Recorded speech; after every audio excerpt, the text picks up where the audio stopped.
پاکستان کو اسلام کا قلعہ کہنے والے کہ یہ اسلام کا قلعہ ہے، کہ فلسطین کے حوالے سے پاکستان کی جو پالیسی ہے وہ ان ریئلسٹک رہی ہے، ریٹوریکل رہی ہے، لفاظی پر مبنی رہی ہے، اور یہ بھی لفظی خدمت ہوگی، قرارداد آ گئی اور قرارداد میں ہم نے کنڈیم کیا۔ کیا عملی طور پر اگر ہم فلسطینیوں کے لیے ایک اکاؤنٹ تک نہیں کھول سکتے ہیں، اب یہاں ہم قرارداد تو پاس کر لیں گے، لکھ لیں گے کہ جی اس ایوان نے جو ہے اس پہ انتہائی افسوس کا اظہار کیا۔ ہمیں یہ بھی ادراک ہے نا، وہاں لوگ راتوں کو بھی نہیں سوتے ہیں کیونکہ بموں کی گنگرج ہیں، اسپتال ملیا میٹ ہیں، کالجز، درسگاہیں، وہ وہاں پہ ملبے کا یہ منظر پیش کر رہے ہیں۔ بحیثیت ایک ملک کے ہم کشمیر کو بھی بھولتے جا رہے ہیں۔ ہم نے اقوام متحدہ میں ہمارے مندوب نے 2 دفعہ کشمیر پہ یہ غزہ پہ جب حملے شروع ہوئے ہیں تو 2 دفعہ بات کی ہے۔ پنجاب کی حکومت کا کوئی منسٹر ہے، میں اس کو خراج تحسین پیش کرتا ہوں، 10 کروڑ روپے اس نے فلسطین کے فنڈ میں عطیہ دیا ہے۔ اس ایوان میں بھی بڑے ارب پتی اور کروڑ پتی بیٹھے ہوئے ہیں، مجھے پتہ نہیں ہے کسی نے کاک بھی دیا ہے کہ نہیں دیا ہے۔ آنے والا وقت جو ہے یہ تقاریروں کو یاد نہیں رکھے گا، ہمارے عملی اقدامات کو یاد رکھے گا۔ اس ایوان میں سنجیدگی کب آئے گی؟ اب فلسطین کا ایشو ہے، فلسطین کی ایشو پہ مولانا صاحب بھی نہیں ہے، یہاں جتنی پیپل پارٹی کے بلاول بھٹو زرداری صاحب بھی نہیں ہے، ہمارے بیرسر غور صاحب بھی نہیں ہے، اور نون کے بھی جو پارلیمانی لیڈر ہیں نہیں ہیں۔ بہرحال افسوس کا مقام ہے۔ فلسطین کے ایشو پہ میں 2 منٹ سے زیادہ لمبی بات نہیں کروں گا، لیکن اس سے پہلے میں ایک گزارش کرنا چاہتا ہوں تمام ممبران اسمبلی سے کہ جب سے یہ اس ہاؤس کی کارروائی 8 فروری کے الیکشن کے بعد شروع ہوئی ہے تو مجھے ایسے محسوس ہوتا ہے 2-3 وزراء ہیں جس میں یہ عطا تارڑ صاحب ہیں، منسٹر لا، اور خواجہ آصف صاحب،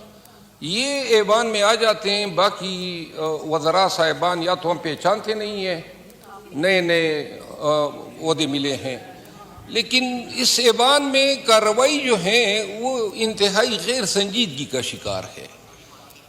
جو پریویلیجز کمیٹی ہیں اس کا اجلاس ابھی تک نہیں ہوا ہے، آج بھی اگر نشاندہی تو میں نہیں کرنا چاہتا ہوں لیکن کورم خیر سے پورا نہیں ہے، تو میں یہ عرض کرنا چاہتا ہوں کہ اس ایوان میں سنجیدگی کب آئے گی؟ اب فلسطین کا ایشو ہے، فلسطین کی ایشو پہ مولانا صاحب بھی نہیں ہے، یہاں جتنی پیپل پارٹی کے بلاول بھٹو زرداری صاحب بھی نہیں ہے، ہمارے بیرسر غور صاحب بھی نہیں ہے، اور نون کے بھی جو پارلیمانی لیڈر ہیں نہیں ہیں۔ بہرحال افسوس کا مقام ہے۔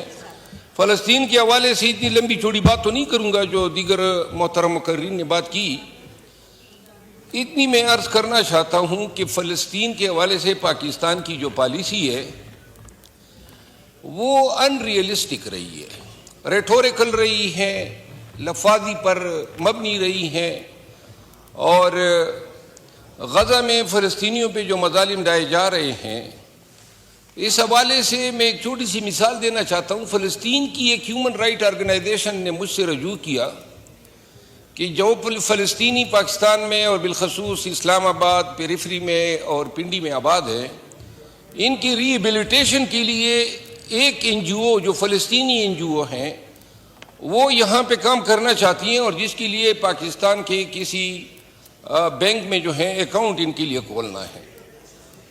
MCB، میزان بینک، ABL اور عسکری بینک، ان چاروں کے پاس گئے، کاغذات جمع کیے، اور اخیر میں ان بینکوں کا جواب یہ آیا کہ جی ہم کسی فلسطینی NGO کو پاکستان میں بینک کھولنے کی اجازت نہیں دے سکتے۔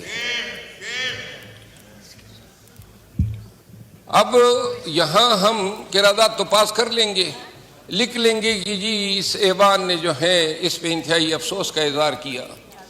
ہمیں یہ بھی ادراک ہے نا، وہاں لوگ راتوں کو بھی نہیں سوتے ہیں کیونکہ بموں کی گنگرج ہیں، اسپتال ملیا میٹ ہیں، کالجز، درسگاہیں، وہ وہاں پہ ملبے کا یہ منظر پیش کر رہے ہیں۔ بحیثیت ایک ملک کے ہم کشمیر کو بھی بھولتے جا رہے ہیں، اور یہ بھی لفظی خدمت ہوگی، قرارداد آ گئی اور قرارداد میں ہم نے کنڈیم کیا. کیا عملی طور پر اگر ہم فلسطینیوں کے لیے ایک اکاؤنٹ تک نہیں کھول سکتے ہیں؟ ہم نے اقوام متحدہ میں ہمارے مندوب نے 2 دفعہ کشمیر پہ یہ غزہ پہ جب حملے شروع ہوئے ہیں تو 2 دفعہ بات کی ہے. میری گزارش یہ ہے کہ پاکستان کو اسلام کا قلعہ کہنے والے کہ یہ اسلام کا قلعہ ہے، اور جو میں نے 2 منٹ کا وعدہ کیا تھا بس آدھا منٹ رہ گیا ہے. اس ہمارے لیے ضروری ہے کہ کبھی ہم انفراسٹرکچر میں یا ریہیبلیٹیشن میں جو ہے کوئی مدد فلسطینیوں کو کیوں نہیں دیتے ہیں. پنجاب کی حکومت کا کوئی منسٹر ہے، میں اس کو خراج تحسین پیش کرتا ہوں. 10 کروڑ روپے اس نے فلسطین کے فنڈ میں عطیہ دیا ہے. اس ایوان میں بھی بڑے ارب پتی اور کروڑ پتی بیٹھے ہوئے ہیں، مجھے پتہ نہیں ہے کسی نے کاک بھی دیا ہے کہ نہیں دیا ہے، لیکن میرا خیال ہے کہ کسی نے نہیں دیا، اور اگر دیا ہوتا تو علل اعلان کہہ چکا ہوتا.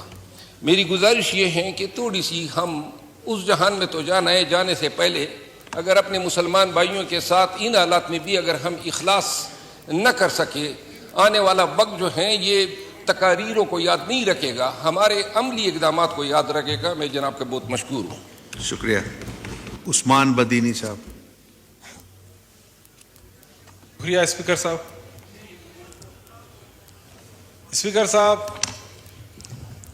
جو مظالم ہوئے ہیں اور جو ظلم ہوتا آ رہا ہے، آج غزہ کا، فلسطین کا بچہ نوجوان، بزرگ، سب کے سب اوپر اللہ کو یاد کر رہے ہیں، اور اس کے ساتھ ساتھ وہ یہ دیکھ رہے ہیں کہ لا الہ الا اللہ محمد رسول اللہ کہنے والے مسلمان کب ہماری مدد کو آئیں گے. دنیا بھر میں مسلمان حکمران ایسا لگتا ہے جیسے سو رہے ہیں. آج غزہ کا بچہ، آج فلسطین کا نوجوان آج وہ انتظار میں ہے کہ یا اللہ، جس مسلمان نے کلمہ پڑھا تھا اس مسلمان کے سینے میں اتنی طاقت دے اور اسے وہ ایمان بھی دے کہ وہ آ کے عملی طور پہ ہماری مدد کر سکے. جمعیت علماء اسلام اس کے واضح پیغام ہے اور واضح طور پہ پوری دنیا کو یہ میسج دے چکا ہے کہ ہم فلسطینیوں کے ساتھ ہیں.